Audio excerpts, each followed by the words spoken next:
Boa noite a todos, sejam bem-vindos aqui à nossa live de sexta-feira. Estou aqui ao lado do nada mais nada menos do que um grande amigo, um irmão que Deus me deu, Rogério Campos. Opa, estamos aqui mais uma vez, é um motivo de muita felicidade poder estar compartilhando mais uma vez aqui de um bate-papo com a galera, nessa sexta-feira abençoada, e estamos aqui, né, para conversar aí sobre assuntos diversos aí e mais uma vez poder comunicar aí com o pessoal que estão nos assistindo ao vivo e os que por demais vêm assistir aí nossa podcast. A pauta de hoje será uma pauta aleatória, né? Nós vamos conversar sobre diversos conversas aí, diversas pautas, né? Então, vamos começar com o Rogério falando sobre a vida dele, sobre o que ele está passando no momento. Pois é, então é o seguinte, na verdade, para quem não sabe, eu estou num período aí de recuperação, né? Estou num período de recuperação, estou passando por algumas dificuldades aí de saúde, mas graças a Deus estou me recuperando bem, cara. E acredito que logo eu estou 100% e vamos estar aí participando mais frequentemente. Inclusive hoje, assim, foi meio que no improviso que eu apareci aqui e resolvi fazer uma visita aí pro pessoal que tava com saudade aqui de participar do podcast, faz já um tempinho que não vinha, e talvez eu não participe do tempo integral, porque tô meio debilitado, mas a questão é muito importante eu estar aqui para poder estar compartilhando com todos vocês aí esse momento também. Você está passando aí por problema de glicemia, né? O diabetes um pouco alto, e isso é um grande problema que tem no mundo inteiro, né? Que é esse problema da diabetes. Mas você está tomando essa prova, que eu tenho certeza que é só para melhorar e que vai passar logo e as coisas vão poder se assentar. Sim, Júnior, na verdade, cara, a gente nunca espera passar por situação difícil, diversa, né? Mas infelizmente acaba vindo na vida de diversas pessoas, né? Que é uma doença meio que popular, essa questão da diabetes aí, a glicemia elevada. E assim, ela ataca várias pessoas e o complicado é que é de modo silencioso. Então por isso que a gente tem que tomar diversos cuidados aí, né? A medicina já fala pra gente tomar várias medidas preventivas aí, como se exercitar, ter uma alimentação mais saudável, mas acaba que no dia a dia a gente não tomando os devidos cuidados em relação a isso. Eu no meu caso, eu me descobri com a glicemia alta, me descobri diabético de um tempo médio pra cá, né? Vamos dizer em torno de uns 3 anos.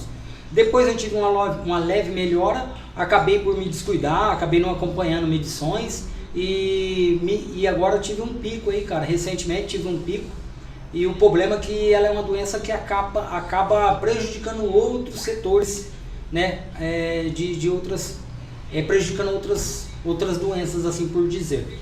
Mas é isso aí, estou num processo de tratamento e acredito que logo eu esteja 100% novamente.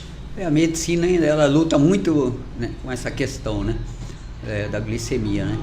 E muito tem se feito, mas por enquanto assim, pouco se resolvido.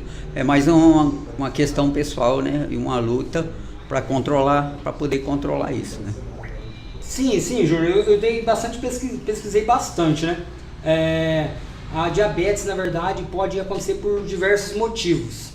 Eu passei por um endocrinologista agora recentemente, semana passada, e ele me recomendou lá fez várias recomendações para mim na questão da alimentação. Vou passar por uma nutricionista, na verdade, para poder também ter um conhecimento mais apurado nessa questão, mas a gente acaba tendo algum conhecimento, né, de alimentação básica para a gente dar uma mudada. A questão que muita gente pensa que é só parar de comer açúcar, parar de comer doce. E eu, desde quando eu descobri lá no início, eu diminuí. Eu sempre fui muito doceiro na minha vida, sempre gostei de comer doce durante o dia, após o almoço, após a janta. Eu não conseguia dormir se eu não comesse um doce após a janta, cara. Era sagrado eu comer doce.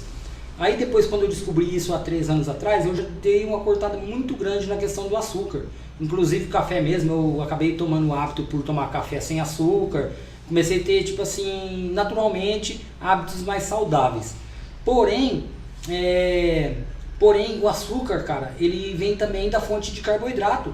E muita gente, às vezes, se alimenta de muitas fontes de carboidrato e desconhece que nessa fonte o corpo vai transformar o carboidrato em açúcar.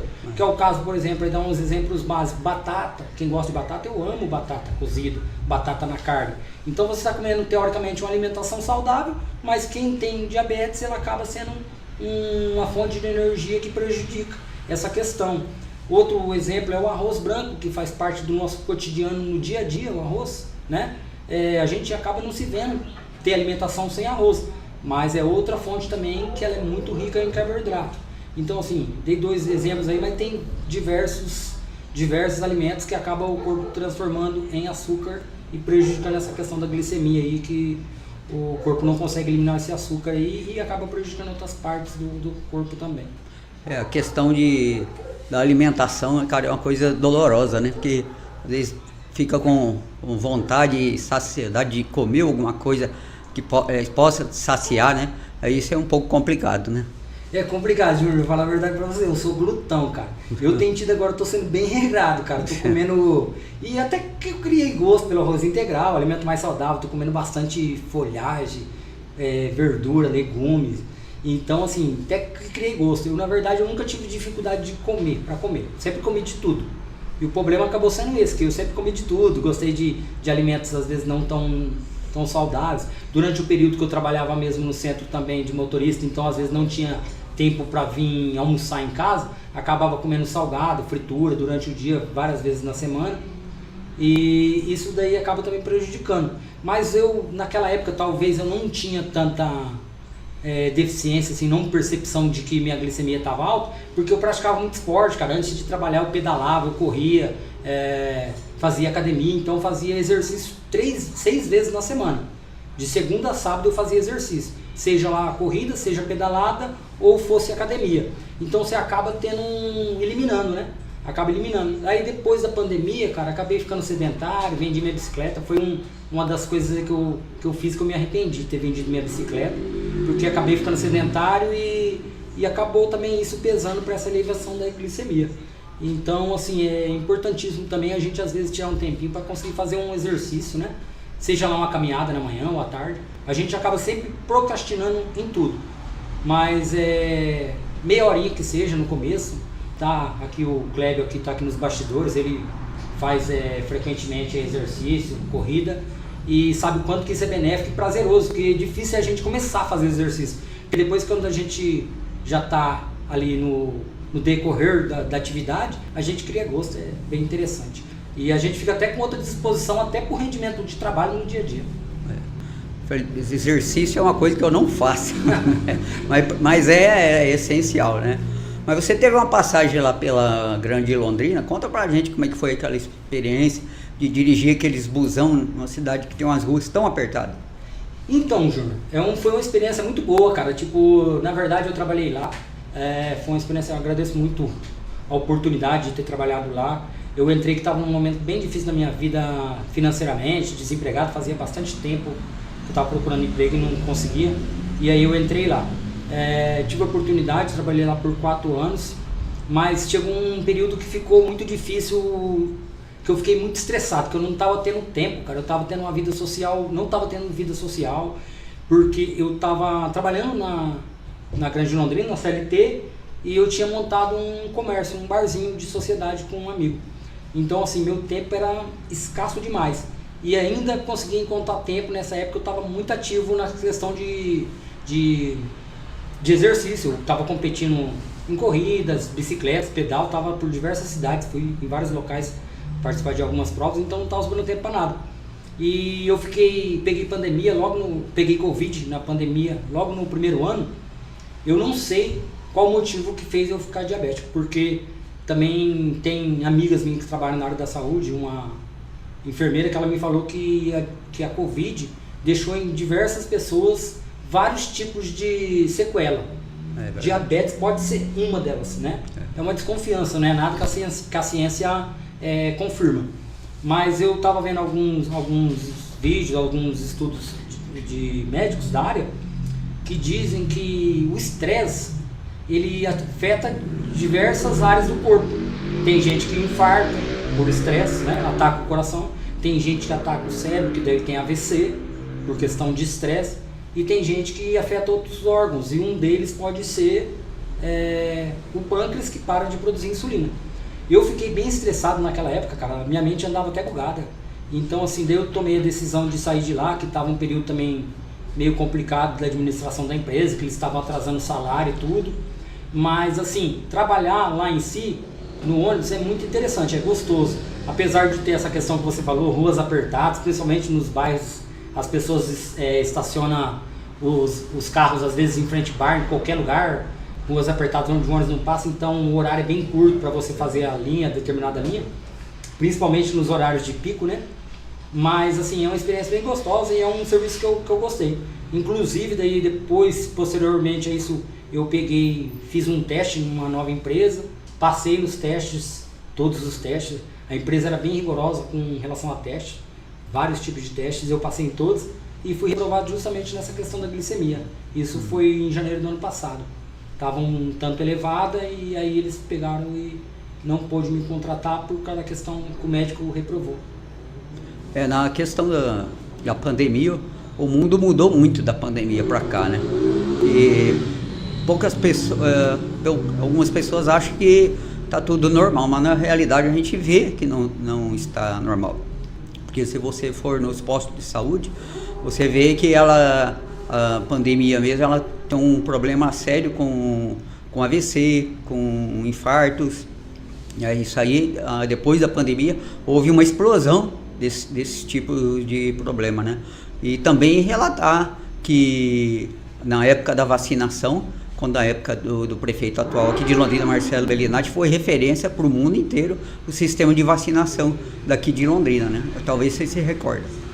Eu no primeiro ano, depois que eu acabei contraindo, daí eu fiz o tratamento lá, né? Fui no UPA, foi passada a medicação e depois eu acabei tomando, daí eu tomei aquela que tinha várias marcas, né? Eu acabei tomando uma que valia por duas doses, né?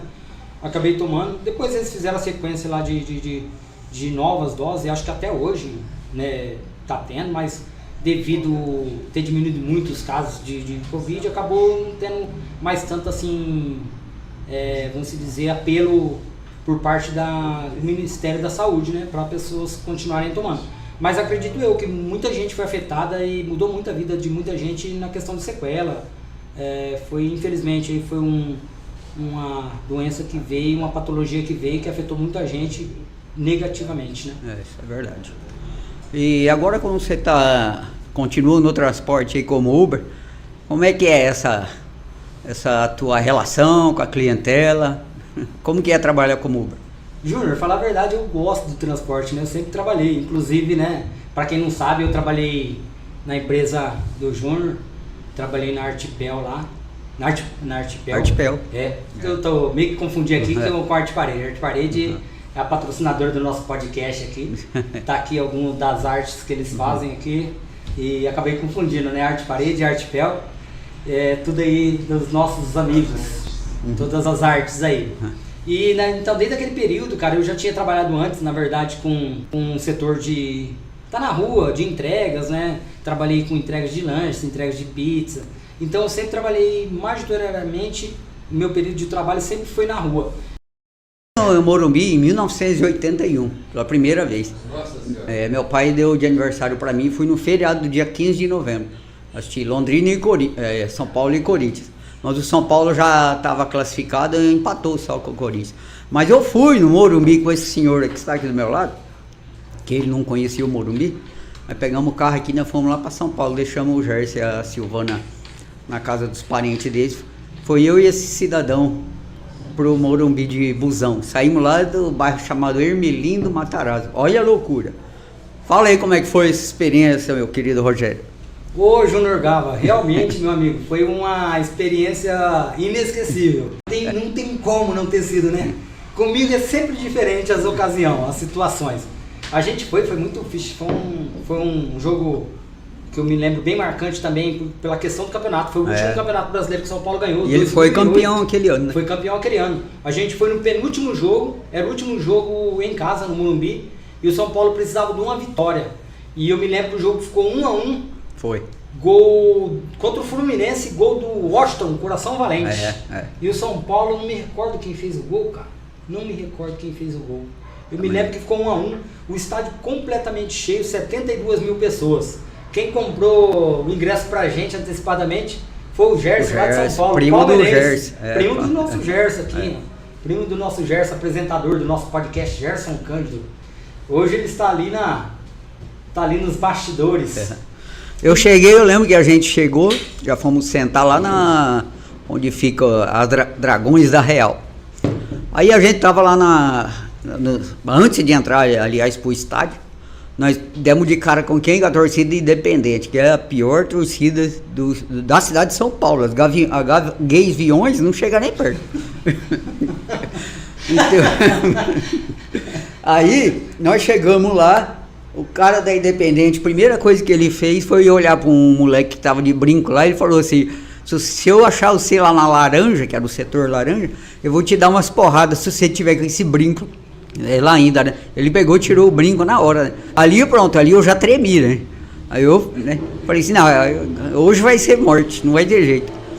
Pegamos, a gente fomos lá pro lado da Real, que é uma torcida mais, os Dragões da Real, que é uma torcida mais evoluída, vamos dizer assim, né? Mais tranquila. Mais tranquila.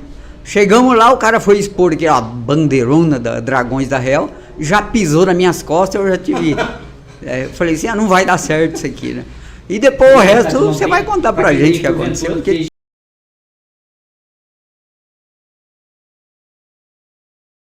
E aí assistimos o jogo lá, saímos meio que frustrados porque esperávamos comemorar o título e não foi naquele jogo. São Paulo acabou sendo campeão no jogo seguinte contra o Goiás, lá em Goiânia. Foi. Né? E o São Paulo acabou sendo campeão, tricampeão brasileiro consecutivamente. E beleza, aí saímos do jogo, cara, e era a torcida com um jogo único. E saindo do jogo, a torcida entre si brigou, cara. Alguns integrantes ali da Independente arrumou briga lá e começou as brigas lá, cara. E a polícia veio, cara. E parecia que eu tava no meio dos Cavaleiros do Zodíaco, rapaz. Os policial com uns cacetetes, moleque, parecia umas varas de pescar. Vinha sem dó, metendo no lombo da galera. E aí eu me perdi do Júnior, perdi da galera. E cara, eu tava sem dinheiro. Só cortando você, o que aconteceu foi o seguinte: que a hora que a gente saiu, a gente foi lá tinha uns caras lá vendendo cerveja no isopor lá fora. Aí eu falei assim: vamos tomar uma, Nani, pra nós pegar o ônibus pra gente voltar lá pra Ermelino Matarazzo, que dá uns 50 quilômetros do Morumbi, mais ou menos. Aí o que aconteceu? 2 babacas lá começaram a sair correndo e acho que eles estavam assaltando. Aí explodiu aquele tanto de gente atrás da gente. Na hora que eu ia pagar, que eu vi os olhos do cara do isopor vendendo cerveja, estufou, eu falei assim: meu Deus, eu saí correndo. Aí eu saí pro lado da policial, né? Tinha uma policial grandona assim. Aí ela pegou e veio com o cacetete pro meu lado. Eu falei: não, eu vim pra cá pra você me proteger. Eu não apanho da galera, mas apanho da polícia. Corra pro fogo, ou corra pro... Então daí você foi e a policial já, tipo, também já veio com um gesto de reprimir ali. Sim, já veio com tudo que tinha direito. Ela também esbugalhou o olho, viu olha o meu tamaninho, eu correndo pro lado dela, eu falei: não, você ganha pra me proteger, não é verdade? Aí eu peguei e fui pro lado dela, né? Mas nisso acabamos que nós se perdemos lá, né? Então, se perdemos, cara, e não tinha como ligar pra você, na época, pra quem hoje, a molecada fala: por que não ligou? WhatsApp, naquela época não tinha WhatsApp, celularzinho colocava o crédito e era muito rápido, usava os créditos muito rápido, uma ligação acabava muito rápido, era celular mais para receber ligação. A tecnologia era muito fraca ainda, né? E ainda numa cidade, você estava numa cidade diferente, você não conseguia comunicar, tinha que digitar outros códigos, eu nem sabia. E eu fiquei num estado tão grande de nervo, cara, tão nervoso, porque eu tinha R$5 no bolso, eu me perdi do Júnior, eu tinha R$5 no bolso que dava para pagar o ônibus do Morumbi até o metrô de Anhangabaú. E eu tinha a passagem já comprada do metrô de Anhangabaú, que eu ia descer na estação de Guilhermina Esperança. Isso, é verdade, era metrô. Na Guilhermina Esperança. Pegava o metrô de Anhangabaú até Guilhermina Esperança. Só que aí, chegando em Guilhermina Esperança, tinha que pegar um outro ônibus para chegar até Hermelino Matarazzo. Pegar um outro ônibus, um outro coletivo. E aí, beleza, eu sei que eu me perdi do Júnior, eu falei, caraca, o que eu vou fazer agora? Aí eu falei, pô, pelo menos eu tenho R$5. Até Anhangabaú eu chego. Aí eu pego o metrô lá e até Guilhermina Esperança eu chego, tô de boa. Mais perto lá da casa do Gerson eu consigo chegar. O problema, cara, é que eu tava tão nervoso que pra me pedir informação pros outros, como pegar o ônibus pra chegar em Anhangabaú, eu não conseguia pronunciar, meu. Eu ia falar Anhangabaú, eu falava Anhangabaú. Mas isso é eu ou é você? Hã? É eu ou é você? Você? Eu, cara, eu não conseguia pronunciar o nome.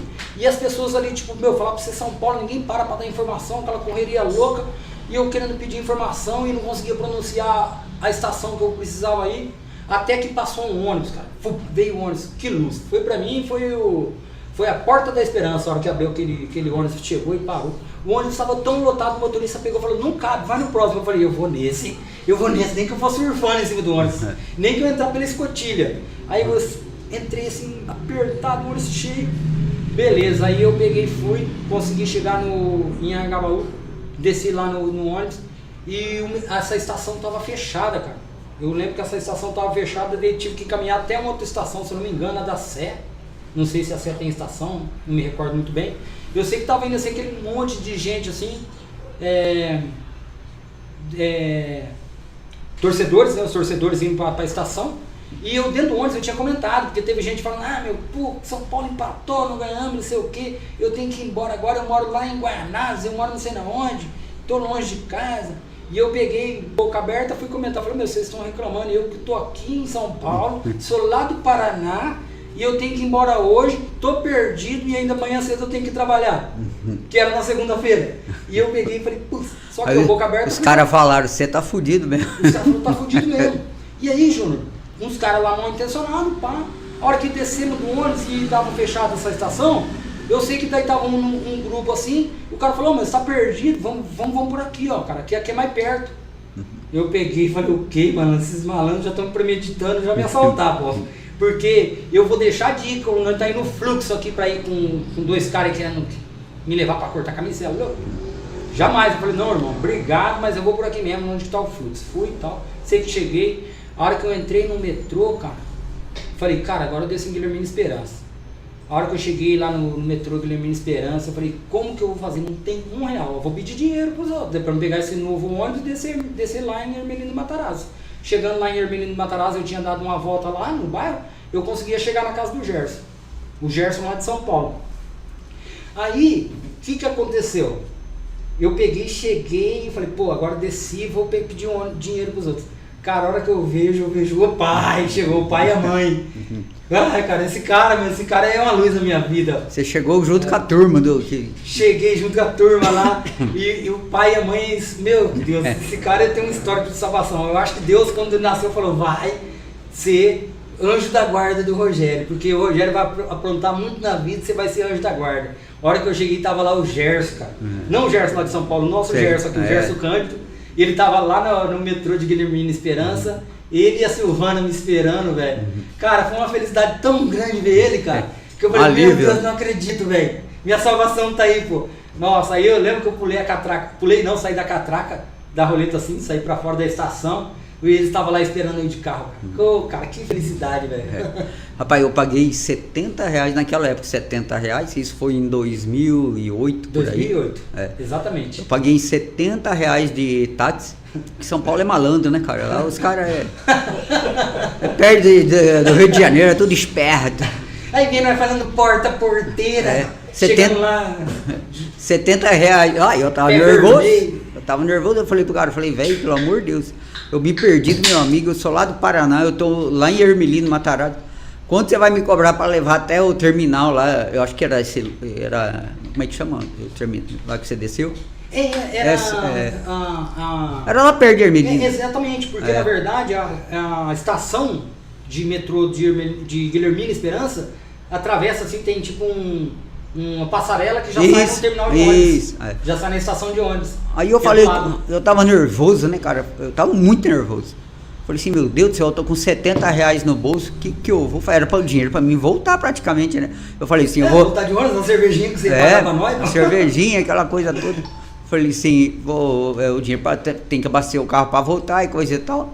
Naquela época tinha cartão, lógico, né? Mas, rapaz, eu cheguei pro cara, o cara falou assim, não, vou cobrar R$70 para te levar até o terminal. Eu falei, não, cara, faz mais barato, pelo amor de Deus, eu tô muito nervoso. Aí ele pegou e falou, não, menos que 70 não, rapaz, o cara não demorou 20 minutos para chegar. Ele pegou umas ruas rápidas lá, em 20 minutos ele chegou. Eu lembro que ele tinha até aquela televisão no rádio do carro, tinha uma televisãozinha que eu estava assistindo o Faustão, né? Já tinha a TV digital lá em São Paulo, né? Não era bem TV digital, mas aquela, acho que não era não, mas era o rádio dele, tava passando o Faustão lá. Aí foi ali que eu relaxei, eu ficava preocupado com você, cara, eu ficava preocupado. Eu falei assim, meu Deus do céu, o que vai ser da gente? E aquilo era um domingo à noite, nós saímos de São Paulo, e ainda eu dirigi a noite inteira, porque o Gerson cansou, e chegamos em casa 6 horas da manhã, 8 horas da manhã, nós estávamos trabalhando. Ia trabalhar outro dia, segunda-feira.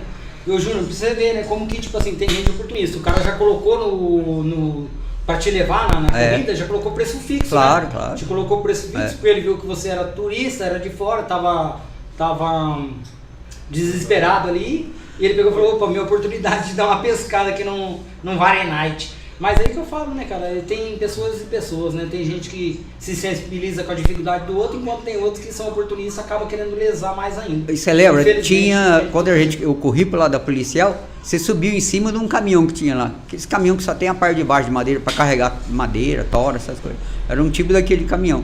Você subiu em cima do caminhão e eu tava ali pertinho, não conseguia te ver, tão nervoso que estava.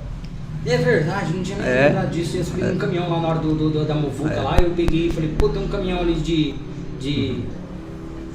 Era um caminhão com... Era um caminhão desse. Carroceria baixa, esse carroceria, um caminhão velho lá. Em cima do caminhão, falei, pô, me escapei do fluxo aqui do fervo. Não, só faltava eu ter apanhado ainda, pô, aí é demais, né? Não, e o estádio esvaziando, chegar né? lá, não ser campeão, se perder, ainda tomar um carro, ainda tomar uma surra ainda, aí, pô, é demais. Ô, Júnior, deixa eu só responder aqui rapidinho. Responde. Aqui, não sei se tem urgência aqui, eu vou responder rapidinho. Eu uma vez fui lá no estádio da Vila Maria, lá em Bandeirantes, que era do time do Meneghel lá, Serafim Meneghel, que Deus o tem. Aí eu peguei, fui, que era União Bandeirantes e Londrina. Você pausou? Não. União Bandeirantes e Londrina. Eu tinha acho que 17 anos, e tinha o Joãozinho que trabalhava lá na Arte Gráfica, que era a empresa lá, a gráfica que minha mãe trabalhava. Aí ele pegou e falou assim, vamos lá em Bandeirantes, o ônibus é de graça, só nós ir lá na concha acústica e pegar o ônibus, né? Aí fomos, o Tontão aqui, né? 17 anos, mas eu era cara de criança, né? Você sabe. Peguei, fui lá junto com o Joãozinho, que era funcionário lá da Arte Gráfica. Fomos para Concha Acústica para pegar o ônibus para nós assistir o jogo em Bandeirantes, do União Bandeirantes e Londrina. O bicho pegava lá, né, Júnior? Deus me livre. O povo briguento de lá, né? Briguento. Mês de junho, frio, e lá vamos nós para Bandeirantes. Chegamos lá, buzinando, entramos. Aí a população de Bandeirantes fica mesmo nas ruas, perto da calçada, assim, todo mundo assim, né, gritando, acenando, coisa e tal, né? Eu falei assim, nossa, tem muito torcedor do Londrina aqui, né? Falei, tá bom, vamos lá. Rapaz, ficamos na arquibancada atrás do estádio, bem pequeno. Aí chegamos lá, estamos lá torcendo, foi uma das únicas vezes que Londrina conseguiu ganhar do União Bandeirantes lá. Ganhou por 2. Acabou o jogo, nós corremos para dentro. Tinha 5 ônibus da Aviação Garcia para a torcida. Rapaz, o ônibus não saía. Aquelas torcidas escutavam perto de nós ali, né, torcida dele. Rapaz, começou a voar pedra. Aí eu baixei no chão assim, vai pedra para dentro, mas não é pedrinha não, pedra grande. Para dentro, o motorista não conseguia sair porque quebraram o para-brisa da frente. Na hora que ele ia sair, e aí veio os caquinhos de vidro tudo no olho dele. Meu Deus, olha, ponto de... Não, que idiotice, né, cara? Quem que ganhou alguma coisa ali, né? Idiotice. Ô, Júnior, é um assunto que eu queria entrar ainda, inclusive em relação ao futebol mesmo. Tipo, eu hoje, eu gosto de futebol, tá aqui ali o pessoal ali também que torce para futebol, o Kleber é corintiano, o Gerson corintiano também, e eu e o Júnior São Paulino. Então temos um embate aqui hoje, 2-2. Mas o que ocorre? Eu vejo assim o Kleber, a gente nunca entrou em debate profundo, mas eu vejo que ele não é fanático. O Gerson eu conheço, sei que não é. O Júnior também não. E hoje eu não sou mais. Eu fui fanático. Principalmente pelo Londrina. Já viajei também várias vezes com o Londrina, fiz cada coisa, cara. Fui sócio do torcedor do Londrina. Eu já cheguei no estádio, ter lá 100 e poucas pessoas, cara. Chovendo, uma chuva. E eu peguei, coloquei capa de chuva de moto, fui de capa de chuva, chegar lá ter 80 pessoas, cara, lá. E eu assisti jogo. Gripado, às vezes ruim, não bem, e cara. Então assim, eu já fui fanático. Aí você citou essa questão aí da agressão de pedra. Cara, todo fanatismo ele é burro, cara. Não só do futebol, acho que por todas as situações. Quando o fanatismo é demais, ele cega as pessoas. Então eu fui fanático por futebol, é só perda de tempo. Mas isso a gente vai aprendendo com o tempo, com a maturidade, né? Eu hoje, assim, eu gosto de futebol, tipo, nem ontem torci pro São Paulo, mas perdeu, cara. A vida continua. Exatamente. Hoje eu preciso cuidar da minha saúde, o outro ali vai precisar trabalhar, a vida que segue. Antes eu ficava estressado, estragava a minha semana, eu não rendia. Cara, vai adiantar alguma coisa, você tem nada a ver, os caras lá são profissionais. Quem tem que brigar no bom sentido, pra ganhar, fazer de tudo, é o prato de comida deles, é os jogadores. Cortando só um pouquinho você. Mas nós somos torcedores. Você viu a seleção brasileira, que ela perdeu agora? Não foi agora não. Um pouquinho antes, um campeonato aí que eu esqueci. Copa América. Copa América. Eles perderam a Copa América. Antes, o narrador até estava falando, não sei quem, que é um comentarista de esporte aí. Ele está falando, antigamente, os jogadores da seleção brasileira perdiam um jogo, eles ficavam chateados. Né? Na época do Ronaldinho, até antes, né? Ficavam chateados por vários dias, coisa e tal. Você vê, o Brasil, ele perdeu a Copa América, no outro dia, onde estavam os meninos do Brasil? Em Ibiza, lá na Espanha, se divertindo. Então, hoje o futebol tá chato por causa disso, sabe? Não dá para torcer, assim, honestamente, não dá mais. E o que é legal, por um lado, é que o brasileiro agora, ele se importou mais pelo lado da política, né, cara? Que é o que realmente eu acho que merece um pouco mais de atenção, né? Na verdade, assim, porque, tipo, beleza, o Brasil, ele sempre, a população de certa forma, e os políticos sabendo disso, acaba que colocando os eventos como pão e circo, cultura do pão e circo. Porque enquanto tem uma população distraída com diversões, não está se importando com pautas muito mais importantes que afetam muito mais a questão social na vida dele. Então, é óbvio que todas as áreas é importante. A área do entretenimento é importante. Inclusive, a medicina psicológica diz que a gente tem que reservar até parte dos nossos ganhos financeiros para entretenimento, com área de lazer, porque senão a pessoa acaba adoecendo mentalmente. Exatamente. Né? Então precisa ter lazer também. Mas a questão que os políticos sabendo disso, vai dando só diversão, e as pessoas não se preocupavam com política. Porque eu me recordo na minha infância, eu sempre falo assim, eu não gosto de política. Mas a questão, política é a nossa vida. Se a gente não se importar com política, a gente não está se importando com a nossa qualidade de vida.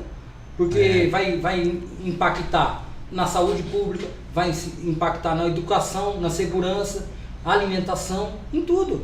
Em tudo, quanto é área da nossa vida, é dependente da política. Porque política nada mais é a administração do nosso dinheiro, da nossa contribuição financeira. Exatamente. Então hoje eu vejo que as pessoas estão mais atentas a isso. Que antes se falava, política e religião não se discute. Eu acho pelo contrário. Uma questão é ter respeito pela ideologia e opinião alheia. Agora, concordar e se discutir é outra coisa, é fundamental. Eu acho que não é só necessário, como é fundamental. Se não discutisse, os partidos políticos, os candidatos políticos não precisavam fazer debate em época de eleição, não precisavam apresentar propostas. E se que é um tema que não se discute, não é verdade, Gerson? E se a urna Se é uma questão que é tão necessária, por isso que tem os debates, para apresentar, para a gente ver em quem realmente está comprometido com a lisura do processo administrativo do nosso. Então eu acho que é muito interessante discutir. Inclusive, Júnior, eu acho, até gostaria que você comentasse, que isso é um assunto que deveria ser inserido nas escolas desde o princípio de ensino. Não só isso, como educação financeira. Porque a população às vezes sofre demais porque não tem educação financeira nas escolas. Então é um processo que impacta muito a economia social, cara. Né? As escolas, infelizmente, deixam muito a desejar. Quando eu era jovem, né, vamos dizer assim, criança para adolescência, a gente tinha na escola uma matéria chamada Organização Social e Política Brasileira. Então a gente... mas naquela época o Brasil ainda já tinha presidente, era o Médici que era presidente. E nós tínhamos essa matéria, tanto que foi tirada depois. Né? Então o negócio é não deixar você inteligente. O negócio é deixar você não querer se interessar. Só que nem eu falo para você, o Bolsonaro... ele pode ter seus erros e acertos, mas uma coisa ele fez, bem feita. Ele trouxe para o povo brasileiro essa questão de acreditar, de mudança, né? E ele ficou 4 anos aí e não, você vê que a gente colocaram de volta uma pessoa que, ao meu ver, não tem condição de ser síndico de um prédio, na minha opinião. É complicado, Júnior, assim, tipo, de verdade, quando eu vou falar sobre política, eu não gosto de ser partidário, porque eu acho assim, ó, não é porque eu votei em determinada pessoa que eu não vou criticá-la. Hoje, tá tão polarizado que as pessoas parecem que são aqueles fanáticos do time, voltando aqui pro futebol, parece que são aquelas torcidas fanáticas de futebol. Não pode se fazer uma crítica a determinado candidato, porque... eu votei nele, então eu não posso aceitar nenhuma crítica. E eu acho pelo contrário. Independente se eu votei, eu tenho que ser o primeiro a apontar um lado negativo. Não é porque, por exemplo, eu tenho um posicionamento de direita, que de repente eu vou achar que o meu candidato que é de direita foi eleito, não é porque eu tenho o mesmo posicionamento com ele na questão de ser de direita que eu vou concordar com tudo que ele faça. Ele representa meus princípios, mas as atitudes dele vai ser questionada, certo? Exatamente.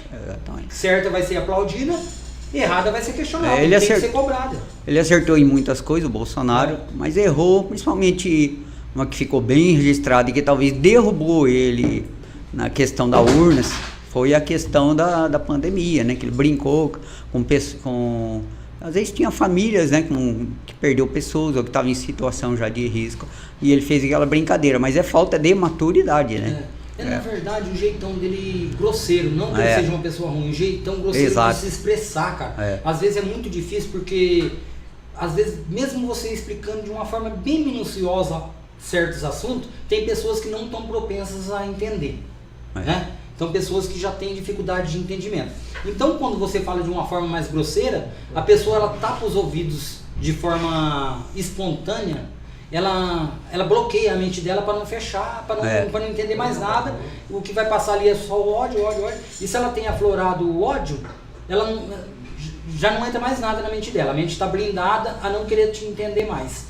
Então, ele pecou nessa forma. Acho que a comunicação dele foi falha. Muitas vezes, porque às vezes as intenções e as técnicas empregadas talvez foram corretas, mas a forma de comunicação dele deixou muito a desejar. Ele falhou nesse aspecto, no meu ponto de vista.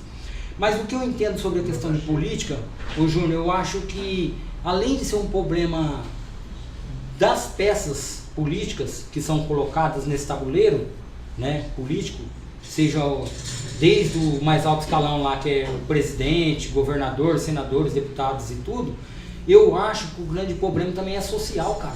Que às vezes as pessoas, elas vêm de uma cultura muito espertalhona, que você citou lá, né? Sem querer ser preconceituoso, que você falou assim do carioca lá, né? Que ele sempre se vangloria de querer ser espertalhão. Não tô querendo generalizar, viu, gente? Eu acho que é regional essa questão, que toda região tem uma certa característica cultural que às vezes as pessoas pegam e rotulam, né? Então, assim, o brasileiro, de certa forma, ele sempre quis ser esperto.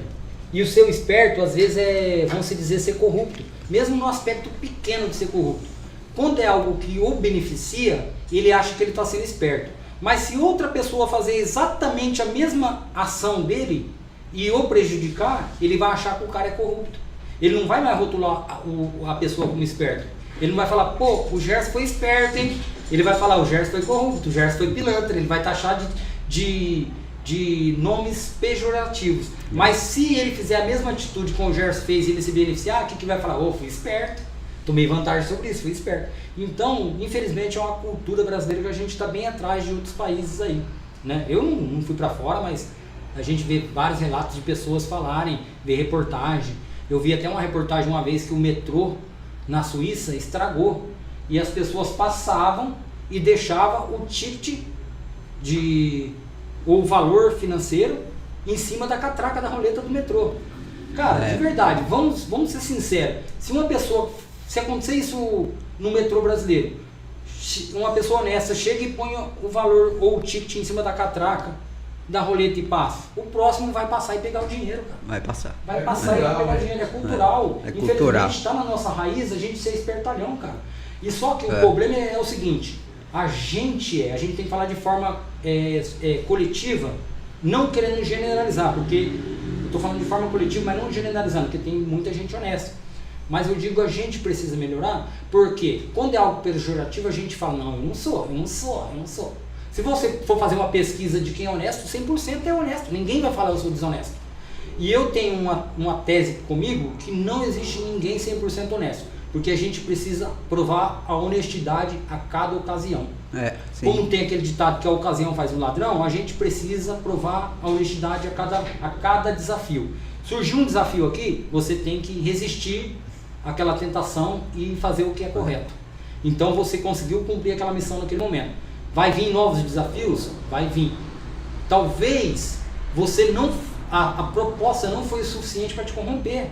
Então a gente tem que vigiar contra essa situação de não cair na desonestidade. É dia a dia, cara. É dia a dia. Então é algo que a gente tem que lidar frequentemente, né? Então, mas eu acredito que a gente está num bom caminho, cara. Eu acredito que a educação sobre isso está sendo mais refletiva. Por questões às vezes religiosas, questões espirituais que faz a pessoa de repente ter valores mais, como se diz, valores mais melhores, né? Valores, carregar consigo melhores valores, ou valores familiares, né? Por exemplo, de pais, amigos, você vê uma boa ação. Por isso, Júnior, que eu trago aqui, tem pessoas que discordam de mim, tá? Nessa questão que eu vou dizer. Tem gente que fala assim, ó, quando você faz algo bom, uma doação, ou faz algo para ajudar alguém, você não divulga. Eu discordo em certo momento sobre isso. Por quê? Vamos se dizer, o Gerson ali, ele é um influencer, ele tem muitos seguidores na internet. Se ele faz algo negativo, vai ter muita gente que vai criticar. Vai falar, ô Gerson, você não pode fazer isso. Você é um cara que influencia a vida de muitos jovens, tem muita gente que se inspira em você, você não pode fazer isso. As pessoas vão criticar por ele fazer algo negativo. Aí quando ele faz algo positivo, ele não tem que tornar isso público. Eu acredito que tem que tornar público, porque justamente se ele é uma pessoa que carrega influência, então quando ele faz algo positivo, tem que tornar público para influenciar essas pessoas que de repente carregam ele como exemplo. Eu muitas vezes não gosto de assistir aquelas pessoas que fazem os vídeos nas ruas, né? Dando dinheiro, né, ajudando as pessoas. Aí daí eu tava assim, falei assim, você não pode, vamos supor, fazer para se aparecer, não, você tem que fazer e não se aparecer, né? Mas acontece que aquilo é legal, cara, depois eu fiquei pensando, aquilo é legal porque instiga mais pessoas a poder fazer isso. E que é legal você ser bom, você ajudar as pessoas, você ser honesto. Então, aí eu comecei a valorizar isso e não eu acho que é positivo. É positivo. Ô Júnior, ó que interessante. Porque eu acho o seguinte, por exemplo, tem lá, é óbvio que tem pessoas que estão fazendo e só querem like, ela quer retorno, ela tá dando ali 10 reais ou tá dando uma marmita para um morador de rua, ela só quer retorno financeiro, é óbvio isso. Mas de verdade, você acha que isso para quem tá recebendo importa? Por exemplo, uma pessoa que está com fome, aí eu vou lá e tô dando um exemplo aqui, eu vou lá e dou uma marmita e filmo eu dando essa marmita e falo, ó, eu sou fodão porque eu estou ajudando o próximo aqui. Eu, no meu coração, eu tô só atrás de like e de retorno financeiro, que tenha visualizações. Mas para quem recebeu, você acha que isso importa? Lógico que não. Pra quem tá nem aí. Pra quem não tá nem aí. Pra quem recebe, a necessidade dele foi atendida. Então, cara, de verdade, não me importa a motivação de quem fez. O importante é que aquele que está recebendo está tendo o problema resolvido. Eu tô falando isso porque eu nesse momento eu sei, cara, nesse momento eu não vou citar nomes, tá? Mas em uma próxima hora que eu estiver completamente curado, eu vou falar, destrinchar a forma de tudo que eu tô passando. Pra quem não sabe, eu tô passando um momento bem difícil mesmo. Mas eu não tô deixando a peteca cair, cara. Que eu vou te falar pra você, eu tenho um grupo de amizade muito bom. E esse grupo de amizade tem me dado fortalecido muito até aqui. Porque a questão psicológica conta muito. E se não é esses amigos que têm me ajudado na questão financeira, na questão do tratamento em si e na questão psicológica. Cada um fortalecendo com o que pode, da forma que pode. E todo tipo de ajuda é importante. Não tem essa menos importante, aquela mais importante, todas são importantes. Mas a questão psicológica é também fundamental. E tipo, se eu não tivesse, porque bate muita tristeza às vezes, sabe?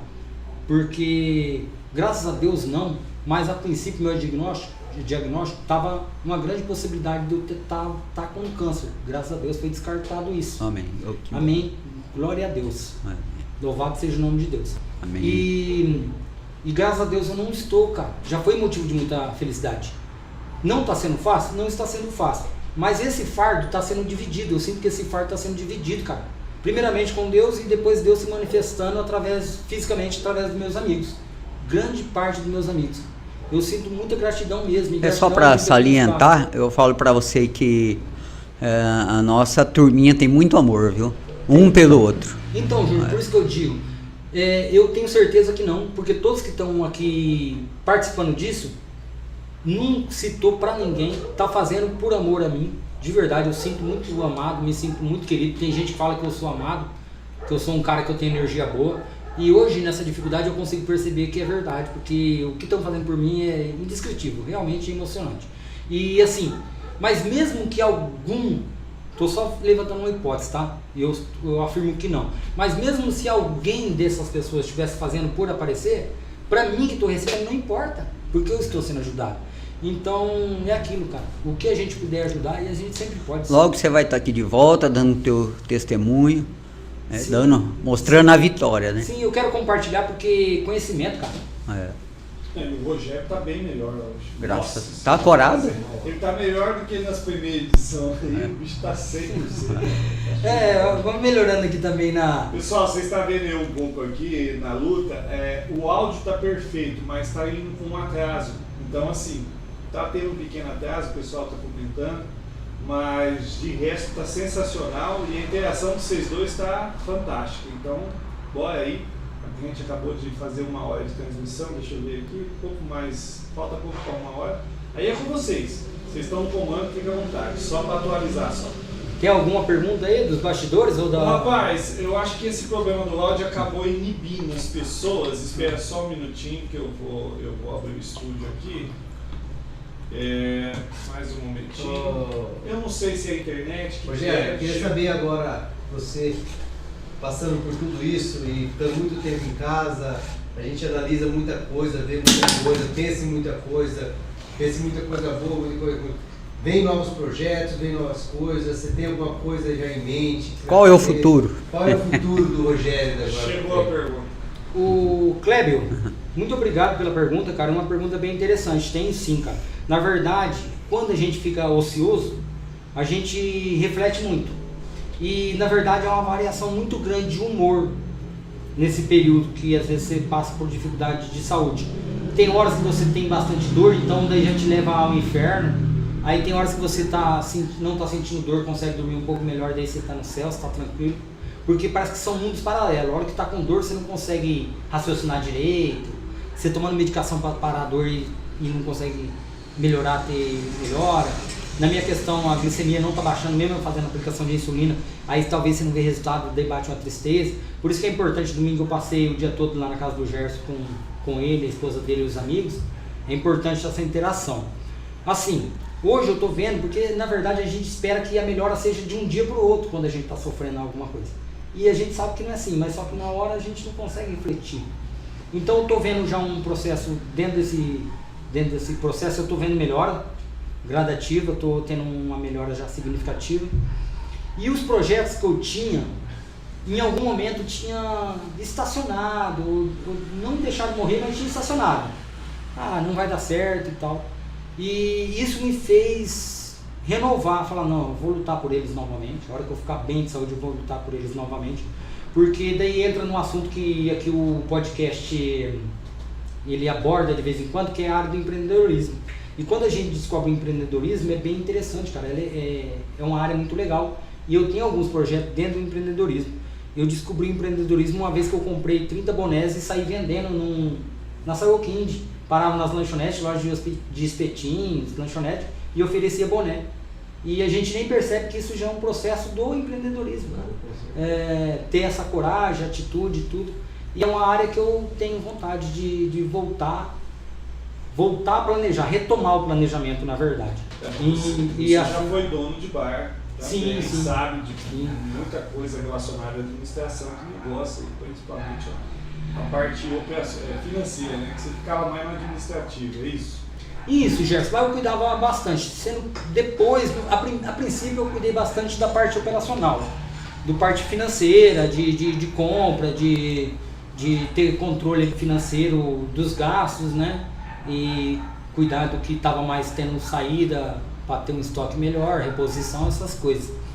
Por ser um bar, ser uma área que tem muitos itens, é difícil ter esse controle porque às vezes, o que acontecia? Às vezes eu tinha lá 2 caixas de Heineken. Como era um bar de bairro, então, né, às vezes você não consegue ter um estoque muito grande, até por falta de lugar para armazenar, geladeira, você não vai conseguir punhar várias marcas para gelar e ter grande quantidade dessa mesma marca gelada. Então às vezes chegava lá, por exemplo, lá Heineken, eu tinha 15, 20 garrafas de 600 lá de Heineken. Só que às vezes ia grupo de amigos meus, consumia e eu não tinha mais gelada para oferecer. E às vezes ficava lá 20 dias sem vender uma garrafa daquela determinada marca. Então é difícil ter um controle. Mas a gente vai aprendendo, cara. Eu aprendi grande parte, assim, tive um aprendizado muito grande com essa questão de bar. Na verdade, assim, primeiro foi no bairro lá do Parigô. A gente pegou o bar lá, eu e o Nando, e montamos o bar. Não obtivemos lucro nenhum, mas daquele bar a gente conseguiu reativar o outro que ele tinha tido há um tempo atrás, que ele tinha fechado. Mas o problema foi que quando veio a pandemia, o aluguel lá era bem caro e o dono do imóvel lá ele não quis diminuir teve o lockdown, a gente teve o lockdown lá, teve visita da fiscalização.